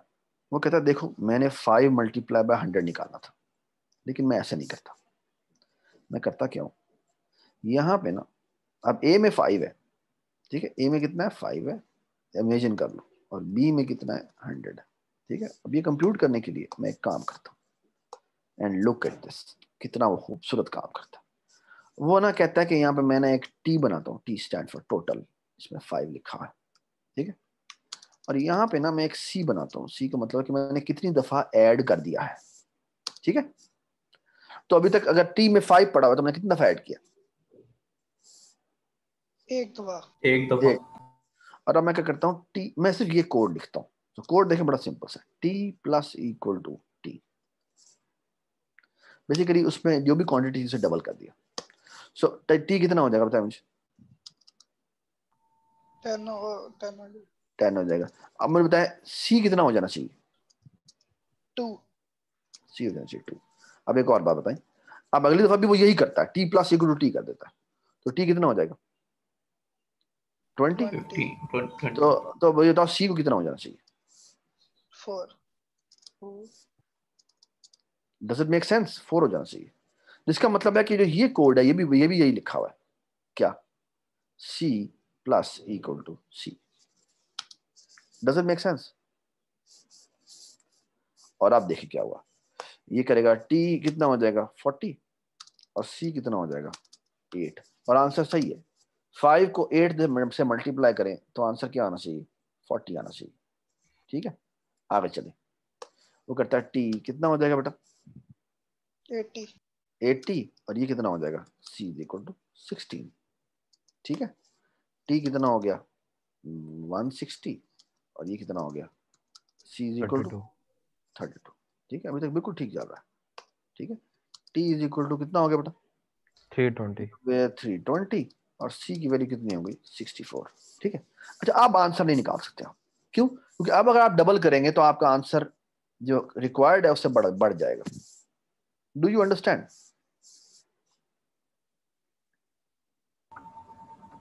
है ना? क्योंकि अब अगर आपने डबल किया तो सी की वैल्यू हो जाएगी कितनी भला? 640। 128 128, इसलिए आपने 5 को 128 से मल्टीप्लाई कर दिया, जो कि आपके लिए रिक्वायरमेंट ही नहीं थी। आपकी रिक्वायरमेंट तो 100 से मल्टीप्लाई करना थी, ठीक है। तो बेसिकली एक हमने कंडीशन निकाल ली है कि ये आपने ये दो इंस्ट्रक्शंस करनी है बार बार। कब तक करनी है कि अगर आप सी को डबल करें और वो अपनी बाउंड्री उससे एक्सीड ना करे। तो ये देखिए जी, ये कोड है, ठीक है। उसके बाद हमने कुछ काम करना है, वो भी अभी हमने कुछ आंसर मेरा निकालना बाकी है अभी। सो मैं यहाँ करूंगा, so look at this, so int T is equal to A, ठीक है, और सी इज इक्वल टू क्या करूंगा 1, ठीक है। और मैं करूंगा क्या, ये देखें, करूंगा ये while, यहां पे कंडीशन क्या लिखूं, करना सिर्फ यही है मैंने, t plus equal to T, c plus equal to C. कब मुझे इसके रोक देना चाहिए, ये मेरा रोकने का कंडीशन है। ये क्या होना चाहिए कि c को मैं डबल करूं और वो क्या आना चाहिए, लेस देन होना चाहिए, और बाकी लेस देन और इक्वल टू होना चाहिए किसके, b के। अगर वो लेस देन और इक्वल टू b है तब तक इसे चलते रहना चाहिए, ठीक है। और अब क्या करें, क्योंकि ये लूप चले खत्म होगा तो बेसिकली वो यहां पर आके रुक जाएगा। तो टी में मेरा आंसर तो आया हुआ है, लेकिन टी में आंसर अभी तक पूरा नहीं आया। कितना आंसर कंप्यूट करना बाकी है जी, बता सकते हैं आप, कितना आंसर कंप्यूट करना बाकी है। ए तो वैसे का वैसा रहना है क्योंकि अभी तक ए नहीं बार बार ऐड होना है, लेकिन अब बी चेंज हो गया है। अब बी कितना रह गया बाकी, बता सकते हैं आप? बी माइनस ए नहीं, बी माइनस सी, ठीक है, क्योंकि 64 दफा ऐड हो चुका हुआ है। सो आप बेसिकली आप करेंगे क्या, आप कहेंगे हाँ भाई ऐसा करो, रिटर्न कर दो 320 प्लस, दोबारा फास्ट मल्टीप्लीकेशन कॉल करो और कहो भाई अभी कितना बाकी रह गया है। भाई ए तो वैसे का वैसे है, और अब 100 में से 64 माइनस कर दो तो 36 की कॉल चल जाएगी। ये बात समझ, और 36 के लिए दोबारा कंप्यूट करेंगे 32 तक वो जाएगा और फिर 4 की कॉल कर देगा, और 4 के लिए वो दोबारा से कंप्यूटेशन करेगा और वो 0 की कॉल करेगा, और 0 का हमने यहाँ पे बेस केस लगाया होगा, और वो क्या होगा कि if B double equal to 0 तो क्या कर दे, रिटर्न कर दे क्या 0, ठीक। ये बात समझ आ गई या नहीं आई? अच्छा, इसकी ना आप लोगों ने टाइम कॉम्प्लेक्सिटी के बारे में सोचना है, ठीक है। if you look at it carefully, मेरा ख्याल है इसका आंसर निकलता है लॉग स्क्वायर ऑफ n, ठीक है। लॉग स्क्वायर ऑफ n क्यों निकलता है ये आपने खुद प्रूव करना है कि क्यों ऐसा निकलता है, ठीक है। और मजेदार बात यह कि नेक्स्ट क्लास में अगर मुझे टाइम मिला, अगर नहीं मिला तो मैं आपको सारिम की एक वीडियो सेंड कर दूंगा कि उसने सारिम ने एक बड़ा मजेदार आपको बताया था जिसको बेसिकली लॉग n में कर देता, ठीक है। बट पहले बात इंपॉर्टेंट ये है कि ये लॉग स्क्वायर n क्यों लेता है, that is something to look at, ठीक है जी। Everybody understand? जी बेटा बताएं। तो ये वाला क्वेश्चन जो है जिसका हमने फास्ट पावर किया वो उसी तरह भी कर सकता है, बिल्कुल सेम, बस साइंस चेंज करना है। इतना आसान नहीं होगा, इतना आसान नहीं होगा, करने की कोशिश कर लेना, अगर तुम निकाल सको तो बहुत अच्छी बात होगी, ठीक है, ठीक है। इसी तरह फास्ट मल्टीप्लाई हो गया, फास्ट डिवीजन आप खुद करेंगे, उसमें बस इंपॉर्टेंट चीज ये है कि आखिर में हमने बेसिकली सब्ट्रैक्शन करनी होती है बार बार, ठीक है, मेक सेंस। अच्छा, तो हमने बेसिकली ये कर लिया, फास्ट मल्टीप्लिकेशन कर लिया, डिवीजन कर लिया, मॉड भी निकालना होगा तो वो भी आप आराम से निकाल सकते हैं। अब मैं आपके को आखिरी सवाल ये बताता हूँ जो बेसिकली है बबल सॉर्ट, ठीक है। So let's do the last problem. इसकी ना इम्प्लीमेंटेशन भी मैंने दी हुई है। सो बबल आप, so let me try to open the code and try to understand, make you understand this. So basically, बल्कि मैं कोड नहीं निकालता फिलहाल, let's code it first. ये अच्छा, आपको याद है बबल सॉर्ट का कोड था क्या? मुझे पहले ये बताएं, बबल सॉर्ट का कोड क्या था जी। सो बबल सॉर्ट कैसे काम करता था? बबल सॉर्ट इंटीजर अरे पास होती है, इसको इंटीजर साइज पास होता है, ठीक है। हाँ जी, क्या करते हैं बबल सॉर्ट, बताएं मुझे जी। आपने याद है हमने एक बबल आप का कोड लिखा था, बूल बबल आप, और बबल अब क्या करता है कि इंटीजर a लेता है, इंटीजर s लेता है, ठीक है, और क्या करता है, bool change happen is equal to false करता है, यहाँ पे एक फॉर लूप लगाता है, integer i is equal to 0, i plus 1 is less than s, i plus plus, और इफ, हाँ जी, if ai is greater than ai plus 1, अगर ऐसा है तो क्या कर दे, स्वैप कर दे ai को ai plus 1 से, और साथ एक काम करे कि change happen is equal to कर दे ट्रू, ठीक है, और लूप से बाहर आके चेंज हैपन रिटर्न कर दे, ठीक है। और यहां हमने कोड लिखा था वाइल बबल अप, ठीक है, और बबल अप ने ए भेज दिया था, एस भेज दिया, ठीक है, ये लिखा था ना, ठीक है। अब ना हमने इन दोनों फंक्शंस को बेसिकली हमने रिकर्जन से करना है, ठीक है, ये बात समझ आई। अच्छा, इसको रिकर्जन में करना बड़ा आसान है कि हम क्या करेंगे, जब तक बबलिंग होती जा रही है बबल सॉर्ट दोबारा कॉल करते जाओ, तो ये तो बड़ा आसान है, वाइल को मैं बबल सॉर्ट में कन्वर्ट कर देता हूं। ये समझ में आई बात या नहीं समझ में आई? सो बेसिकली यहां मैं काम करता हूं, और मैं ये काम ये करता हूं, मैं कहता हूं हाँ भाई इफ बबल आप ट्रू रिटर्न करे तो ऐसा कर बबल सॉर्ट दोबारा कॉल कर, ठीक है, ठीक है। सो अगर बबल आप ट्रू रिटर्न करे बबल सॉर्ट दोबारा कॉल कर दो, बबल सॉर्ट ट्रू रिटर्न करे दोबारा सॉर्ट कर दो, और कब ये वापस आना शुरू हो जाएगा, जब बबल आप जब फॉल्स हो जाएगा, ठीक। लेकिन हमने मसला ये कि हमने ये भी ये इसमें हम चाहते हैं कि लूप ना यूज करें, इसको भी हमने रिकर्जन से सॉल्व करना है, तो हम इसको भी रिकर्जन में कन्वर्ट करते हैं। और वो कैसे करते हैं, अच्छा, अब बबल अप करने के लिए मुझे बेसिकली इस साइज को श्रिंक करना पड़ेगा, ठीक है। सो अब हमने इसको बबल अप को मैं दो तरीकों से करूंगा, एक है लेफ्ट टू राइट जाना और एक है राइट टू लेफ्ट। ये लूप राइट टू लेफ्ट जा रहा है, लेफ्ट टू राइट जा रहा है, जी बताइए। ये लेफ्ट टू राइट, ये लेफ्ट राइट। अब मैं इसको चाहूं तो दो तरीकों से कर सकता हूं, लेफ्ट टू राइट भी जा सकता हूं, राइट टू लेफ्ट भी जा सकता हूं, ठीक है। तो पहले मैं लेफ्ट टू राइट ही जाता हूं। अब इसको करने के लिए मुझे रिकर्जन में कन्वर्ट करना पड़ेगा। सो ये है बबल अप, मैं अभी बबल अप आपके सामने रिकर्सिव लिख रहा हूं, ठीक है। ये है bubble up recursive, recursive right to left, ठीक है। अब राइट टू लेफ्ट जाने के लिए मुझे काम करना पड़ेगा, मुझे ना राइट टू लेफ्ट जा रहा हूं तो मुझे एक और पैरामीटर भेजना पड़ेगा, इसका नाम है राइट इंडेक्स, ठीक है। ये मैं बारी बारी भिजवाऊंगा, ठीक है, और हम मैं काम करेंगे। So try to understand this. So मैं bubble up, so bubble up मेरा जो है ये जो रिकर्सिव है ये क्या करता है, ये bubble up right to left call करता है, bubble up right to left call करता है, ठीक है। अच्छा, ये क्या करता है, ये बेसिकली हेल्पर है, ये है बूल, इसका नाम है bubble up right to left, इसको एक इंटीजर अरे भेजी जाती है और ये एक इंटीजर साइज भेजा जाता है, ठीक है। ये इस फंक्शन को कॉल करेगा, ठीक है, जो इसका हेल्पर है, ठीक है। ये क्यों हेल्पर को कॉल कर रहा है, बेसिकली क्योंकि बेसिकली ये हमारा, क्योंकि इसमें ना इसमें राइट पैरामीटर भी डालना है, ठीक है। जिस तरह हमने फिबोनाची के केस में फिबोनाची मेमोइज जो है वो फिबोनाची हेल्पर को कॉल करता है, ठीक है, उसको पैरामीटर बनाने होते हैं, ठीक है। तो हम क्या करेंगे, हम यहाँ पे करेंगे क्या कि रिटर्न करो और ये Fibonacci helper right to left call कर दो, और इसमें हम क्या करेंगे, इसमें हम अरे भेज देंगे, और राइट इंडेक्स शुरू में 0 है और जो एस इंडेक्स है वो जैसे वैसे ही है जैसे हमने भेजा था, ठीक है।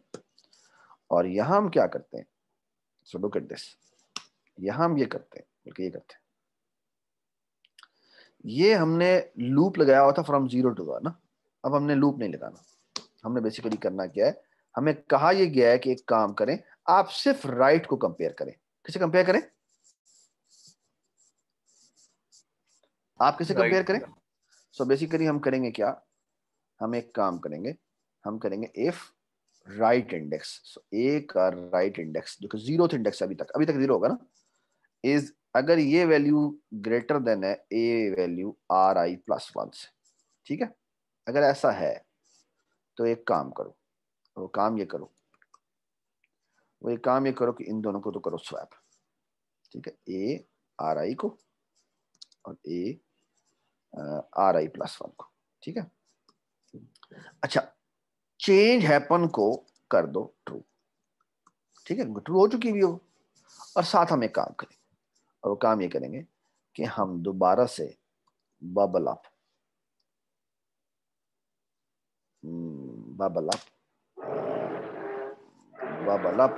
हेल्पर कॉल कर देंगे। लेकिन इसमें फर्क सिर्फ ये होगा कि इसमें राइट इंडेक्स की जगह हम क्या भेज दें, पहले हमने राइट इंडेक्स भेजा था जो 0 था, अब हम क्या +1 भेज देते, ठीक है, और यहाँ पर एस भेज देते, ठीक है। लेकिन हमें अब यहाँ पर एक काम करना होगा, और वो काम ये करना होगा कि यहाँ पे एक स्टॉपिंग कंडीशन बनानी पड़ेगी। अगर आर आई की वैल्यू एस के बराबर हो जाए तो एक काम करे, क्या काम करे, रिटर्न क्या कर दे, इसने रिटर्न भी तो कैसे करना है ना, कुछ भी नहीं करना और रिटर्न कर देना। क्या रिटर्न कर देना,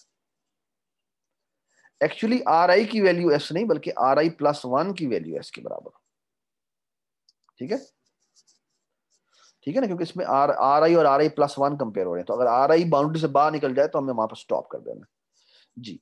तो क्या रिटर्न करते हैं, रिटर्न फॉल्स करते हैं, ठीक है।